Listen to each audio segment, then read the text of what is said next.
What is a creepy fact about the human body? Your intestines know what shape they're supposed to be in, and can move themselves, which means gut surgeons can just stuff them back into you when they're done and they'll sort themselves out. They don't really know, it's more of a gut feeling. I have had my intestine resected, piece cut out, sewn back together, and now I am picturing the surgeon just shoving my guts back into me like a sleeping bag in a stuffed sack when the job was done. He rolled them up like an extension cord and then threw them back into your skin drawer. When you get laser tattoo removal, the ink doesn't disappear, you pee it out. Your body's immune system breaks down the pigments of ink and it flows in your bloodstream, gets processed through your kidneys, then you pee out the ink. A dead body will often move as it's being cremated. Muscles contract as they cook, after all. Sometimes this means a body will sit up in the crematory machine. I know someone who worked in a morgue. One of their first experiences was going into a dark room to sort something out, and a body on a table sat up, groaned and farted, then laid back down. Hey, my husband does that and he's alive. Nice to know he won't change much after death. Don't forget to mention that the teeth don't melt but they actually shatter and pop. We don't just have one anal sphincter. When poo comes along, it passes another inner sphincter which isn't under voluntary control. Meaning you can do O with your outer sphincter, but not the inner one. You tried, that's okay. Sensory cells can detect whether you're about to pass gas or solid. From toddler age on, you can decide to go or not to go. If the time isn't right, e.g. at a friend's house or no toilet nearby, the inner sphincter can push the poo back and store it there for later. That's why sometimes if you need to do a number 2 but don't go, the urge goes away after about 20 minutes later. But seriously, go if you can. Constipation risk. Gas can't be pushed back so easily, so we sometimes toot by accident when moving or engaging the core. Now what about liquid? It doesn't seem to know liquid, so we play Russian charlotte. Credit, Julia Enders. The O graphic. Everyone's sitting here now, going O with their buttholes. Your tongue has incredible tactile capabilities. So much so, that if you look at any object, you can vividly imagine what it would feel like to lick it. Go ahead, look at the wall, your shirt, your shoe, the tongue knows. All that time as a baby built this library of knowledge. The intestines are covered by a double fleece of peritoneum. See it like a blanket. When your intestines get damaged for whatever reason, this blanket starts moving out of itself and crawling upwards towards the place which has the injury. It will stay there until the injury is recovered, and then move on again. Maybe not the most creepy fact, but definitely interesting in my opinion. Wait, that's cute. My intestines, ouch, I've been punctured. My peritoneum, SHHHSSSSHHH, it's okay, come here, here's a little blanket I made just for you, just cover up that little hole, there you go. Nice and cozy? Snug as a bug? Okay, good. My intestines, happy squelching sounds. That is oddly comforting really, but yes, interesting. Allegedly, your immune system has no clue your eyes exist. Effective tomorrow, if your immune system found out about your eyes, it would treat them as an external threat. Therefore try and neutralize your eyeballs, leaving you blind. True, eyes are so-called immune-privileged sites. Severe trauma to the eye could potentially expose the immune system to antigens of the eye. That's when things can go dark. Oh goody. I've had an eye infection that left my tear glands practically dead in the water. Good to know I've got even more to worry about now.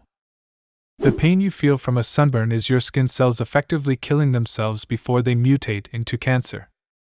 Nah, fuck that, I'm not going outside anymore. As a skin cancer survivor, good call. As my dermatologist says, I wish we stopped calling it sunburn and call it radiation burns instead. Folks might take more precautions. You can become allergic to yourself. I am allergic to my own cum. I once had a bit of cum on my stomach, and it became red and itchy. Dude, I get this too. Tiny blisters. Definitely allergic to jizz. I did wonder if I would go into anaphylactic shock if I swallowed it. I did not. Hello, ambulance? Yeah, he's gone into anaphylactic shock. How? He swallowed his own jizz. There is an urban myth that your fingernails continue to grow after death, which is supposed to explain why dead bodies often appear to have long nails. The truth is that the soft tissues in the fingers and hands tend to contract as they lose moisture, leading to the appearance of growing nails. Same reason people believed in vampires, the gums would retract, making it appear that the corpse had grown long teeth. It was thought the corpse was possessed by an evil spirit which would feed on the blood of the living, and bingo, vampires enter mythology. Food that was consumed can sometimes take up to 5 days to fully pass through your intestines into your colon. So when people say that you are full of shit, they ain't lying. Yep, we can store up to 5 kilos of shit at any given time. I definitely know some a-holes that store way more than that. If you wear a glass which vertically inverts your vision long enough, your brain will correct it, and you'll see things normal. But when you take those glasses off, everything will look upside down again until brain recalibrates again. I need to try this. How long does it take? Takes couple of hours for some people, takes days for other people. The front of your tongue is curious, constantly patrolling, and autonomous. It chases the dentist around your mouth, and you aren't even aware of it. So embarrassing and weird, creepy. I just pictured my tongue as a separate being with little eyeballs and a little top hat. One thing that spun me out was hearing about fallopian tubes after a friend went through emergency surgery. Fallopian tubes are mobile and active parts of your reproductive tract.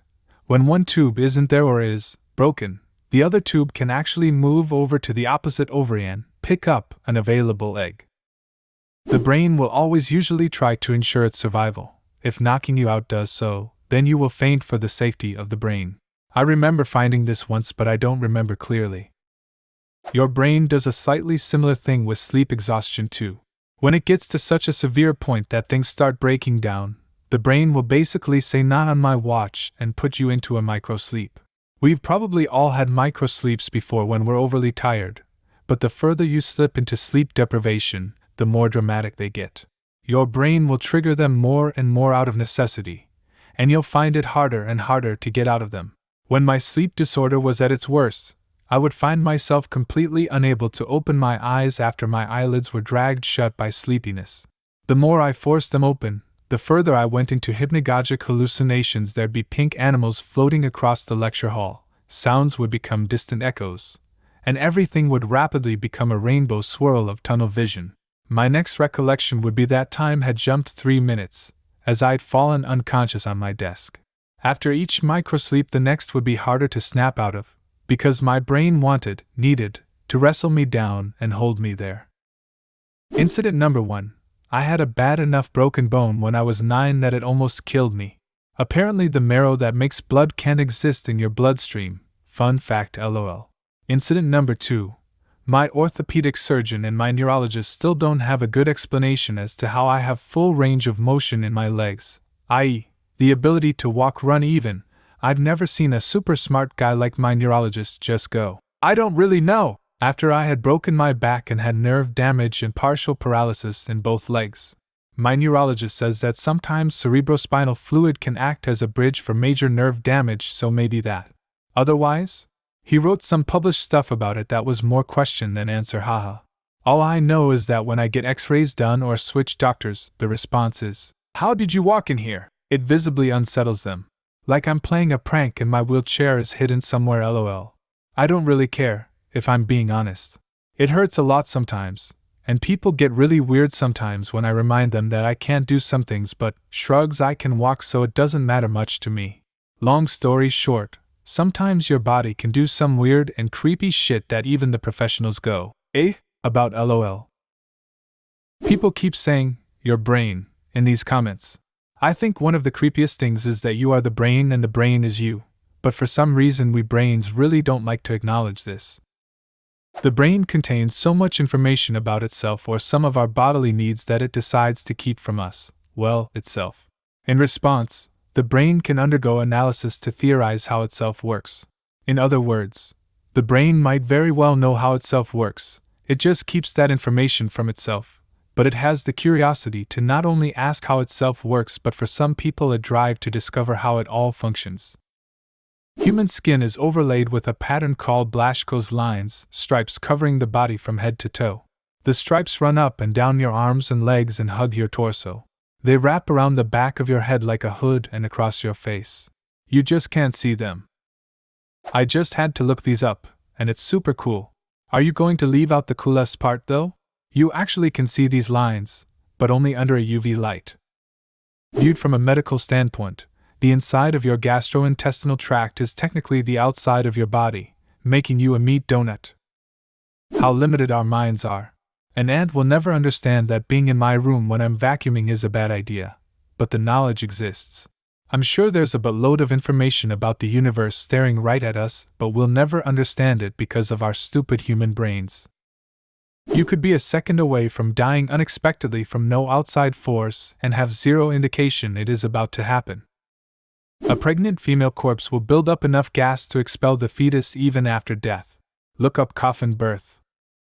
I've been reading this thread nonchalantly for 45 minutes, kinda not seeing anything new. This fact. Nope. I'm erasing that from my brain. What is a creepy fact about the human body? Leave a comment, and subscribe to the channel if you want to see more videos like this one.